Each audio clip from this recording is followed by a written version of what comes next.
It's been 26 days since we last saw an F1 car on track, but the summer break is officially over and racing resumes this weekend for the Dutch Grand Prix here in Zandvoort. The place is a sea of orange as championship leader Max Verstappen races in front of his home fans. I'm Rosanna Tennant and this is the Chequered Flag podcast. Welcome to the paddock here in Zandvoort. We are 20 kilometres west of Amsterdam, and I have to say it's a bit of a soggy paddock. It isn't raining now, but we had a lot of rain earlier on today, and we're standing in the paddock. I'm joined by three wonderful guests currently. Alice Powell, great to have you on the podcast, of course, of W Series fame and fortune. Harry Benjamin as well, our lead commentator, and the BBC's chief F1 writer, Andrew Benson. And later on in the show, I'm very excited to say, we're going to hear from our esteemed teammate, Jenny Gao, as well. But guys, let's start by sort of getting back into it. Alice, you have got, I would say, a little file. It looks like you're going back to school. I've been doing my, I haven't specifically bought it for the podcast, but let's say that I have, just so it makes me sound much more professional. Yeah, there's nothing inside. It just makes me look like I know what I'm talking about. Have you got new pens and pencils as well? I have, and new highlighters as well, bringing it in for the second half of the year, so I'm fully prepared. You are a class geek. There we go. The award goes to you. It's a weird one, isn't it, coming off the back of a summer break. We don't really know what to focus on, but of course, we come to Zandvoort, we can't not focus on Max Verstappen, our championship leader, 125 points clear of his teammate Checo Perez, and everyone here is going to be screaming his name, aren't they? They are, and you can already hear, we're in the paddock and it's miles away, but we can still hear the party starting already across in the fan zone. And I think it's great to come from the summer break and start here. You know, as you said, Max Verstappen's going to have so many fans screaming his name. I've been lucky enough to come here for the past two Grand Prix, and the atmosphere's been incredible. So I'm looking forward to a good weekend and possibly a wet weekend as well. Yes, it's slippery underfoot. Harry Benjamin, this could shake things up nicely because it's a tricky track to get right in the dry.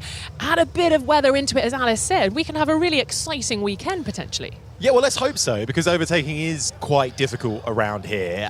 Turn 1 is really good, and also we should say that if you're not familiar with Zandvoort, the track is very famous for its cambered corners, the huge banking that you get, specifically through Turn 1, a little bit further around in the middle of the lap, and the final two corners as well, which bring you right round the right hand onto the main straight, which does provide cars to be able to take a few different lines, which could spice things up, but generally in the dry, tricky to overtake. But you're right now the rain's stopped, it's a bit muggy, and it's supposed to be a little bit on and off throughout the rest of the weekend. Sunday does look like there could be some rain, bit up in the air about when it will come though, but I still don't think rain would stop Max Verstappen taking 3 Dutch Grand Prix wins in a row. Oh, there. Well, spoiled there we go. for everyone. Sorry. It's still early in the weekend. I should have kept the hope going a little bit longer. You are the party pooper. Leave now, please. Someone who loves a party, I've heard, is Andrew Benson. Man never sleeps, never stops working. Do you get some rest during the summer break, Andrew? I did, thank you, Rosanna. Oh, yes. good. You rested and ready to go for, 10 consecutive Max Verstappen victories coming up? Oh, you can leave the another one. podcast party as well. What do you do over the summer break? Do you have a look back over the performances so you know where you're kind of heading when it comes to writing for the next You watch every single 10 race back in races. full, don't you? Well, I've just heard Lewis Hamilton claim that he didn't think of Formula One for 1 second after getting out of the car in Belgium and arriving here in Holland, which I don't believe, by the way. I don't believe that. It's not him doing his job if he's doing that. But I did try to do that. Of course you can't. But no, I've not been poring over any data, or not very much anyway. A little bit maybe here and there. Save your long run data for the practice sessions, please. Well, we got music pumping already. We know the fans are going to be here in their hundreds of thousands. I think they're thinking 300,000 over the course of the race weekend, and it is the Max factor. What he's doing at the moment, Andrew, is so impressive. He's going for that 9th consecutive win to equal Sebastian Vettel's back in 2013. Is he unstoppable? What's going to be the chink in the armour? Well, first of all, let's say this race basically exists because of Max Verstappen. He excited a whole country. And the organisers here in Zandvoort were determined to get this track back on the calendar. The last race before 2021 was in 1985, believe it or not. And it was interesting. Were you here? I was watching on telly. I was a little bit young to be here. What's funny, though, is actually I've not been to the last 2 Dutch Grand Prix, and this is my first visit here since 1994, the Formula 3 Masters that year I was at. And nothing's changed. Zandvoort looks exactly the same as it did in 1994. What has changed is the atmosphere around the place. Everything is Max-centric. The whole country loves him, don't they? And his character, from writing pieces about him over the last couple of years, his character fits with what the Dutch like. You know, this kind of bullfighter, aggression. You know, just leaving no stone unturned sort of character that he has. And I think, to answer the question that you came to me with, I can't see him being beaten for the rest of the season. They have to make a mistake, or he has to make a mistake. The thing is, and it just doesn't look like he's going to make one, or they're going to make one, and they don't have the pressure, Harry, on them to force that mistake, because although there's an incredibly close pack behind Red Bull, they are behind Red Bull. And he's so in control that it's hard to see how he can be upset for the rest of the year. Well, you mentioned, is there a chink in the armour? But I mean, Andrew's nailed it. There isn't anything internally, pressure-wise, even racing on a home circuit, because I think that's what they tried to do in the first year back here with Max. There was lots of pressure around him, and Christian Horner was trying to keep him away from, being engulfed by fans and trying to keep his head straight. He doesn't have to worry about pressure internally from himself or team or the fans. But he just seems to be able to, I know you make your own luck, but reliability, not a problem for him, or indeed the majority of the grid, actually. It's been one of the most probably reliable seasons in a long time. So that's not an issue. Any kind of incidents, well, last time around he started a bit further down the pack, didn't he? And due to a grid penalty and didn't get caught in any melee in that danger zone. And if he starts from the front, he should have a clean sweep into turn one. And he just doesn't seem to ever get himself into any tricky scenarios. The reason why it looks hard to beat him is that although the field's quite close in qualifying, he has been beaten for pole position twice this year, once by Charles Leclerc in the Ferrari in Baku, once by Lewis Hamilton in the Mercedes in Hungary. But in the race, every driver's been saying the same thing this afternoon. They move on to a different level in the race because the car treats its tyres so well. It's so raceable because it's so fast in the straights that even if he's behind, he finds it relatively easy to overtake. The other car's performances drop off as their race stints go on. His doesn't really. So he starts 6th, he starts 4th, he starts 10th, he starts 15th. Whoever's in front of him just expects him to be behind them at some point in the race and get through. That's why they're not dispirited, because they all believe they can try and win when they put their helmets on. But in reality, they know that unless something untoward happens, Verstappen's going to win the race. I think even if it rains, people have said, well, maybe, it might be changed because we've got downpours expected this weekend. But I think he just seems fast in any condition. It doesn't matter what you seem to throw at Red Bull and Max at the moment. Okay, Perez, he makes mistakes, but Max just seems to, even if he has a little spin, he still manages to bring it back up through the field. So, this is a circuit, it's an old school circuit that if you do make a mistake, it's a lot more punishing than maybe, say, Silverstone or like Paul Ricard, which is probably the worst one for it, for example. So there could be that if he makes a small mistake and ends up going into the barrier, but he just seems to be on fire at the moment and full of confidence, and so he should be. As you say, Alice, Checo Perez perhaps not having as much luck as Max in the first half of the season. It's been a tricky one to watch. He's had to do more to get those points, but he is in second place, albeit 125 points off his teammate Max. Let's hear how Checo's feeling after his summer break. Hi, Checo. I just wondered, how much did the first half of the season take it out of you personally? Yeah, a lot, especially the last part of the summer. It was very intense for me.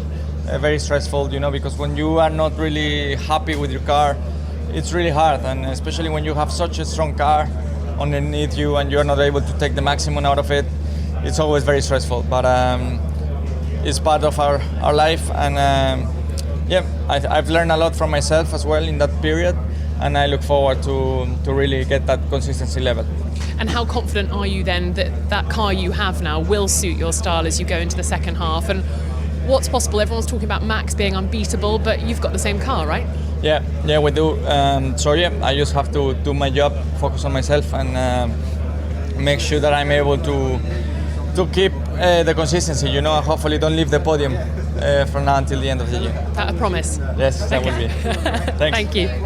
It's been a tricky season, hasn't it, for him, Andrew? Checo Perez seemingly getting himself back in the groove as we headed into the summer break. But can he carry that through? Has he got the right car? Is it his car or is it Max's car that he's got to try and drive? He's got the right car. The cars are not different from each other. It's the driver that's in them. And I think the measure of how far apart the two Red Bull drivers are is that people like Lewis Hamilton, Fernando Alonso are still talking about trying to finish second in the championship. There's no way they think they can finish first, but they think Perez is beatable because he's fallible, and they're as drivers, they're on a different level than he is. So he does have pressure on him, unlike Verstappen.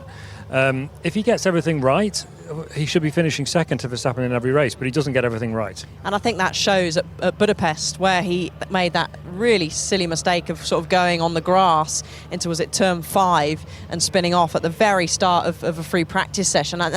And that is just pressure, and we've all, like, drivers have been there before, where you just got that pressure on you, you're not quite focusing properly, and I think that was a pure example of Sergio having that pressure. And now, after the summer break, he really needs to sort of pull his socks up now, because there is a lot of pressure on him for that P2. Okay, Christian said that he's pretty safe with the seat, but this is Red Bull we're talking about. Is he? Is he safe? Is anyone safe apart from Max at the moment? That is always the question in Formula One. We will talk more about the threats to Red Bull a little later on, and we'll hear from Jenny Gao. Welcome back to the F1 paddock here in Zandvoort. We've got no rain now, which is a blessing, because we're recording this outside in the paddock. A little bit greasy underfoot, but we've got street waffles being handed out. We've got bitterballen. Anyone tried that? No, not yet. Bitterballen. What's that? A little meaty deep fried ball. Oh, everyone keeps telling me to try them, Yeah. so I'm going to have to try that. Well, we'll do that after this. We have unfortunately lost Andrew Benson. He's headed off to do a little bit more work. Just can't stop the bloke.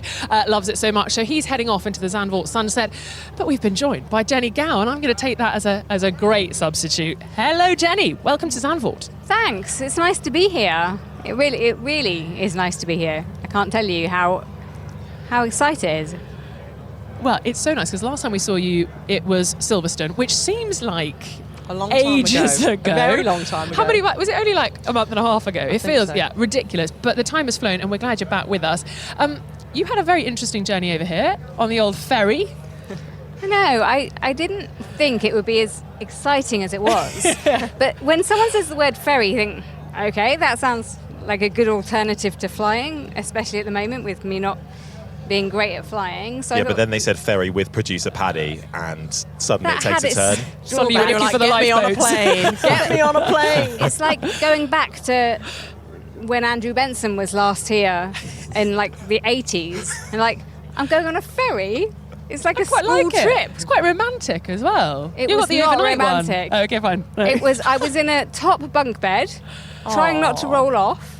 When you know that the boat is still moving and lurching around underneath you.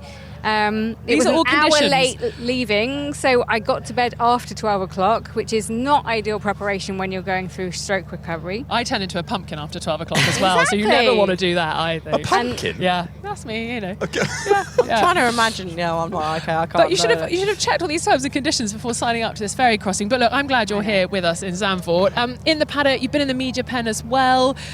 Just catching up with people, I guess, as well. Yeah, it's really nice. Everyone's been really welcoming.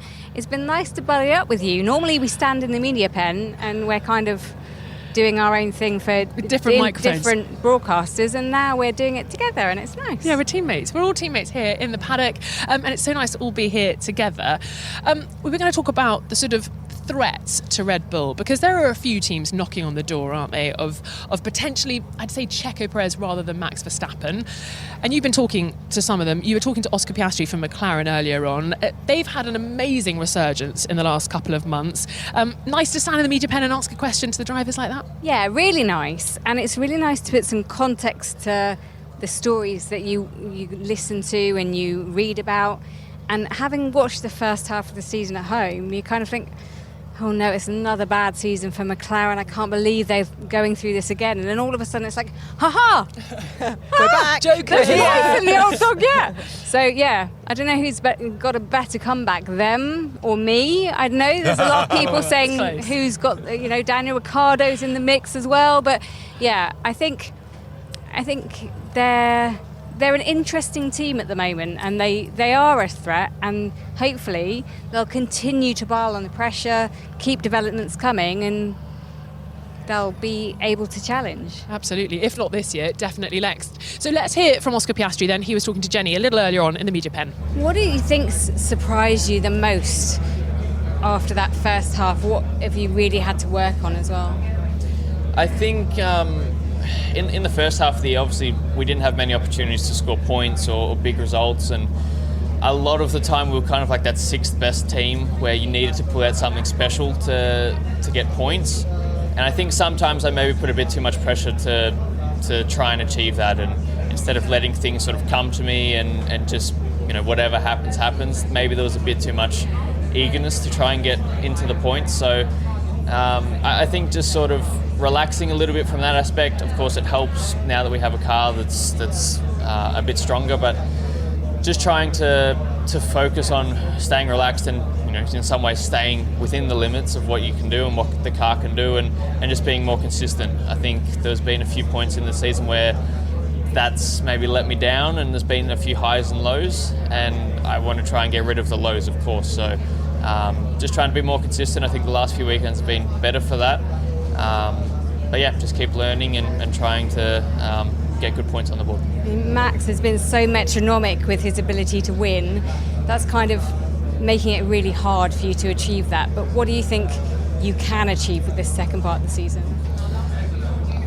I think we can still try and fight for where we have been, which is, around the top 5. So that's definitely going to be the aim and the goal. Of course, Red Bull is still a step ahead of everyone, especially on Sundays. I think on Saturdays, we've proven a couple of times that in the right conditions on certain tracks we can almost just about take the fight to them in qualifying. But clearly I think everybody on the grid has work to do in terms of race pace to catch them. So I think for now, of course, we want to try and be that first team ready to go if Red Bull make a mistake. And it's tight between us, Mercedes, Ferrari, Aston. So I think at the moment we need to make sure that we're next in line. And then, of course, the sort of longer-term goal is to make that gap smaller and smaller. Good luck. So that was Oscar Piastri talking to Jenny. Obviously, everyone's been focusing on Lando Norris of late. Suddenly, in comes Oscar Piastri, the rookie, and he's right there. How good is he, Alice? Because I'm thinking he's got some serious skill. We know from the junior categories. Yeah, as you mentioned, the junior categories. Coming F3, won it straight away. F2, won it straight away. Had a year out. Okay, he did a lot of work behind the scenes with Alpine. He did a lot of testing behind closed doors. But that's not the same as jumping into an F1 car and actually having to race and deal with all the pressures on the race weekend, the changing conditions. And I just think last time out at Spa, it's probably one of the hardest tracks on the calendar, especially for a new driver. And to go around there in a Formula One car in the wet, in those changing conditions as well, and he absolutely smashed it. So I would say, Lando Norris is probably looking around thinking, okay, I've got a pretty strong team. I knew he was good, but I didn't expect him to be this good.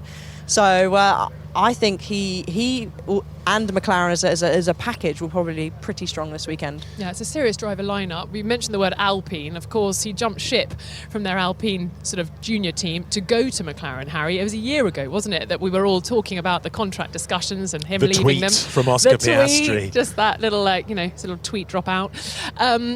What a great decision by Oscar Piastri and his management of Mark Webber. Yeah, I think it's all worked out for Oscar Piastri, that's for sure. And I think maybe he was grimacing a bit at the start of the year because look at Bahrain. I mean, it was terrible for them. But good news for Oscar Piastri in the end. And now Alpine seem to be stuck in some sort of no man's land area, really, in terms of performance. It's inconsistent. Pierre Gasly has had his fair share of hard luck as well. There's been 2 races this year where they've both taken each other out. He had a good moment in Belgium with the sprint. He did have a good moment in Belgium, but then the Grand Prix, just fell away. The pace wasn't there. And with this is the first race back after summer break, but also after all the big management changes at Alpine. They got rid of the team principal Otmar Zafnauer and the long-standing Alan Permain, who's been there for absolute years, in a big shift up from Alpine. They didn't agree with the 100 race plan. I don't know how many races they were into that plan, but it felt like they were in for a long time. But obviously Alpine management weren't happy. They've got Bruno Famin now, who's sort of acting as the team principal while they figure out what they're doing. But it's an unsettling time to be a part of Alpine. We spoke a little bit earlier to Esteban Ocon, and he was really defensive, and you could see his hackles were up. He was trying to say everything's fine, But it must be really hard for him to defend the team when there's so much change going on, so much uncertainty. And there are a lot of question marks, aren't there? Because they talk about this strategy. No one really knows what that is. And it's quite tricky for the drivers because they're that tip of the iceberg we get to talk to, don't we, in the media pen? And you can sort of see them thinking, I don't want to answer this. I don't really know how to answer this, I think. So Alpine, ones to watch. I wouldn't say necessarily in that chasing pack right behind Red Bull. But what says a lot is that they came into this year thinking they could jump up from fourth in the constructors and fight for it. And now McLaren, with their massive upturn of pace, are leaving them behind. And Alpine are slap bang in the middle towards the back. And of course, it was Esteban Ocon who was chasing the McLaren of Lando Norris in Belgium. He thinks that's a good day in the office, but of course, at the start of the season, that wouldn't have been their target at all. So we've spoken about McLaren, we've spoken about Alpine. Obviously, Mercedes, a threat. They were strong here previously. Can they be strong here this weekend? What and where are they in terms of their understanding of this tricky W14 Mercedes car, Alice? Do you know what? I'm also one of those that's like, I don't really know because they're just so up and down. Do they know? I don't think they know. Yeah, no, I genuinely don't think that they actually know either. And I think they're coming into this weekend hoping that they're going to have mixed weather conditions. Obviously, Lewis likes the rain. And George does a good job in it as well. But as you said, they were strong here last year, so they're going to take hope from that. But Aston Martin have bought some upgrades along with them this weekend, so they're probably going to be looking around, checking them out to see how they get on. But yeah, like we just said, it's hard to know. They don't even know where they are. Yeah. It's a high downforce track, so the only tracks that are higher are Monaco and Hungary. So I don't know whether it's worth looking at My what was lift home's going just on arrived. there. The helicopter's just It's actually coming landing in. for you, Rosanna. Hang on, no, I think they want Jenny. There we go. Star of the show is getting a lift out of the helicopter. Blooming heck. Ferry in, heli out. Who are you? It's a slightly different mode of transport and probably a nicer one going out than it was in. No bunk beds in the old heli, I don't think. That was quite noisy, but hey, look, it's good to see that it can fly because that's what we need over the course of the weekend. Mercedes and the Aston Martin debacle. I think there's just been so many unknowns just suddenly thrown into the mix this season when people perhaps thought they were going to shake out in a certain place in the order and then poof, it's all gone up in the air, which is actually what we want. Yeah, absolutely. You know, that fight, and I hate to say it again and again, but the fight behind Red Bull and Max Verstappen is really good. And I was trying to allude to earlier that those who perform well perhaps in Monaco, perhaps in Hungary, might also be able to follow those performances through here this weekend as well. You know, look, Esteban Ocon managed to get on the podium in Monaco for Alpine. Maybe there's something there, but again, Monaco is definitely a qualifying circuit. But then again, this is also a bit of a qualifying circuit. But I think the weather's going to play a massive part. You know, I was here in the paddock earlier, and it was nice like this. Okay, not nice. The sun was trying to peep through, and then all of a sudden, the heavens absolutely opened, and it chucked it down with rain, and that is expected across, for the next 3 days. So I think, you know, that played a part at Belgium. We saw a few surprises, so I'm hoping that that's probably going to be the same here this weekend. Well, let's hear from Lewis Hamilton then. Mercedes, a definite contender for a P2, P3, P4. I mean, not sure where you... Who knows? Who knows? Let's hear how he's feeling going into this weekend. I didn't take 3 weeks break. The first week I was working the whole time, so I kept myself. I was just training twice a day, and then I had meetings from from 10 till 3, and I was busy all evening till 1 a.m. and then I'd started again. So I was really busy the first 8 days. Then I started. So my break has really been just under 2 weeks, and I feel great. So if anything, at the end of my week, I was like, damn, I don't want to come back. So I think that's a good break. Do you feel better coming into the second part of the season than you did coming into the first part, do you feel? Jeez, I don't remember the beginning of the year, if I'm really honest. I would say I feel better coming into this part because usually when you come into the season, you have all the media, all the photo shoots and all that stuff, and that I can't tell you how much I dislike it. So I thought you were going to say the media you didn't dislike. No, and I was like, oh no, not us again. That. It's usually the photo shoots.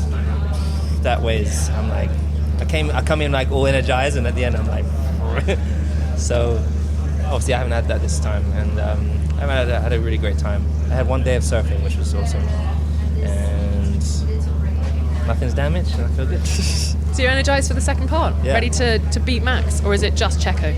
No, I'm definitely feel like I'm ready to I'm trying to prepare myself for when the car is ready to be able to challenge and beat Max. And I think at the moment it will only the only way we could probably do that currently is just to capitalize on any potential mistakes, which they don't tend to make.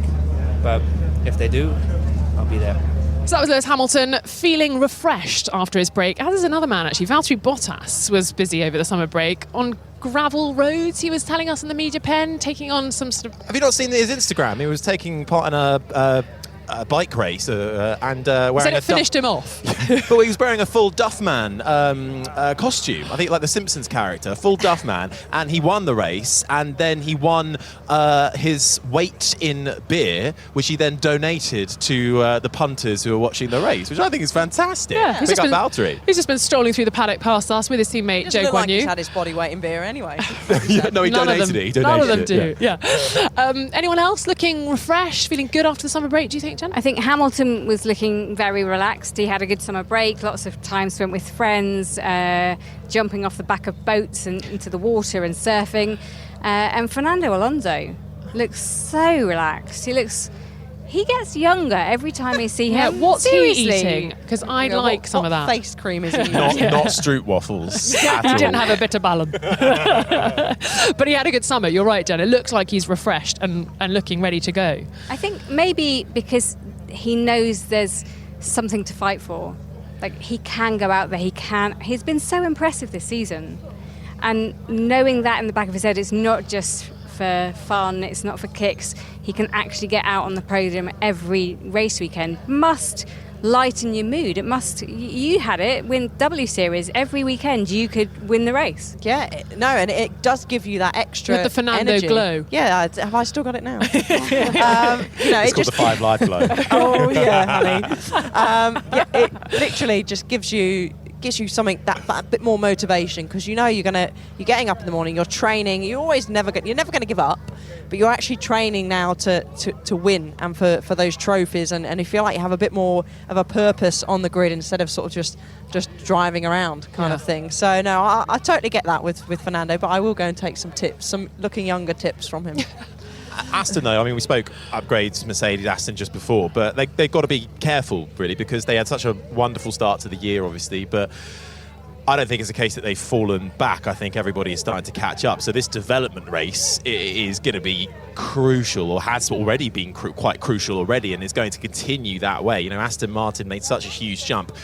Great, but how sustainable is it? Well, at the moment, they have fallen back a little bit, while others, like McLaren, as we've said, have moved up the grid. So Fernando may well be in the best form of his life, but will he continue to have the car underneath him to perform? That's going to be one that I'm looking at. Oh, with your beady eye from the commentary box, definitely. Well, a few things to sort of tidy up as we get to the end of this rather fun podcast here in the paddock, I have to say. I'm just glad the rain's held off. We don't know about Lewis Hamilton's contract yet. Andrew Benson, who would be here to say it, I'm sure, would say it's a matter of time. It's all but done. Expecting it fairly soon, everybody? Are we all on the same page on that? Well, we've been saying that, but it's all got a bit quiet, hasn't it? So, but then again, this is a typical Hamilton-Mercedes contract. It's gone quiet on us before, and then suddenly out of nowhere, it's, okay, here's a new 3-year deal. Exactly. I kind of think that the deal's been done.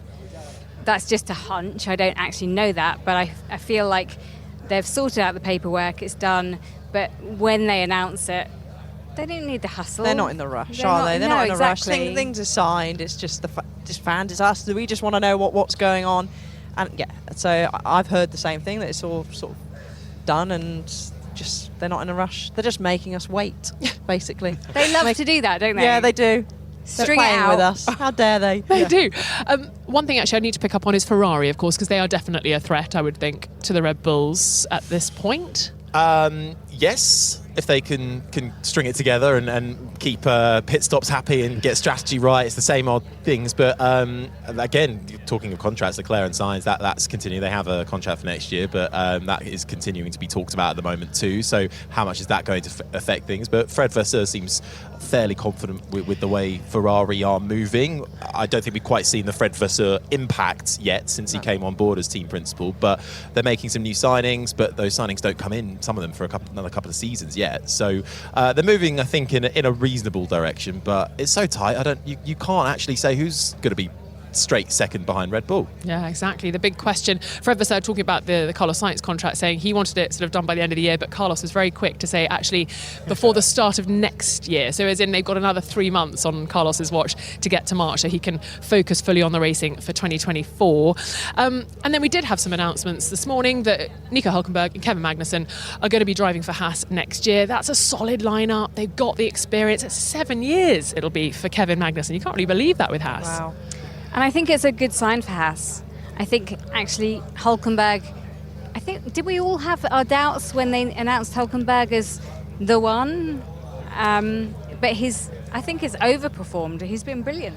Qualifying especially, unreal. He's put K-Mag to shame a little bit, let's be honest. K-Mag has been outperformed, certainly in qualifying, but K-Mag has been quite open and honest with that. He's struggled unfortunately, he struggled with a car that can qualify well, but he has more often than not got the better race results. Nico Hülkenberg has picked up the bigger points, Australia being one of them after that melee of a restart towards the end. But Gunther Steiner actually just walked past us in the paddock a few moments ago, and I think it was a fairly foregone conclusion that they were going to re-sign both K-Mag, a known quantity, they know exactly what he can deliver, and Nico Hülkenberg, almost a bit of a breath of fresh air, somebody who, there's all this talk of most Grand Prix competed in and no podium, but I don't think that bothers him. He's got such a great, two of them together have complete opposite personalities, but they get on quite well. And I think that's a really nice atmosphere for a team like Haas to have. They've tried the young rookie card. I mean, that's what we discussed this earlier, didn't we?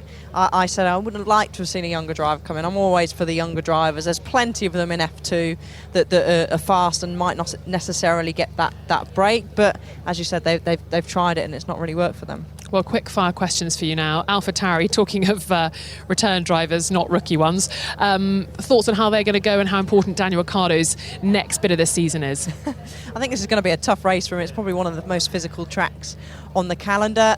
It was always going to be a risk for him coming back in. I think he's not done too badly. People say it's like riding a bike, but it's really not. It takes a lot from your body. And everyone else has got a lot of time under their belt. But I think it then puts pressure a little bit on Yuki as well. But I think Daniel would probably like the environment he's in, because at the end of the day, I would say he hasn't really got that much pressure because he's up against Yuki. Is he still going to be sort of hanging around for much longer? We don't know. So I would say I'd expect Daniel Ricciardo to get better and better. Okay, Williams, Jen. This surely is not a track for them. Yeah, I think they're going to be up against it, but with Alex Albon driving so well that you can see his raw talent coming through in that car, and he's overdriving it. He's outperforming the car. So whilst it might not be a track that particularly suits them, I would still have an eye on Alex to see what he can do, how much he can get that Williams performing around this track. I think it's going to be a tough one for Logan. But yeah, I think all of the rookies and the guys who don't know this track particularly well are going to learn every single practice session. If it's raining, it's a great equaliser. I think, as you said, Max may still be up the road and on the beach surfing or whatever he wants to do, while the others are all still going around the track. But yeah, who knows? That's the Logan struggled thing here in F2 last year as well. He crashed in one of the races and struggled a little bit. So driving an F1 car around here in the rain, it'll be interesting to see how he gets on. I like Alex Albon saying this was not an excitable track. And then we spoke a little bit about Valtteri, but in terms of Alfa Romeo, a tricky one to read at the moment. Yeah, Valtteri Bottas has been speaking out of the weekend saying, right from the start of the year, Alfa Romeo didn't meet their targets pre-season, and their rate of development hasn't been enough. They've made improvements here or there, but it's not been good enough. And unfortunately, after a great start to the season last year for them, it's been night and day this year.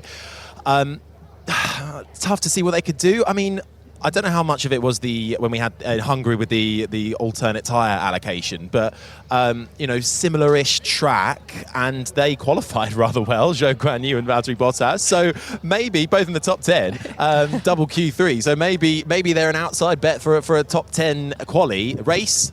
I suspect they will fall to the back of the field. Or maybe next weekend when we have that alternative tyre allocation Well, again in Monza. Who knows? Who knows? All the big questions, maybe we've answered some of them. Guys, thank you so much. We've got lots to look forward to over the course of the weekend. Will it stay dry? Will there be rain? And who can catch Max Verstappen? Alice Powell, Harry Benjamin, Jenny Gow and Andrew Benson, who's doing all the hard work for us. Big thank you to you. This has been an IMG production for BBC Radio 5 Live.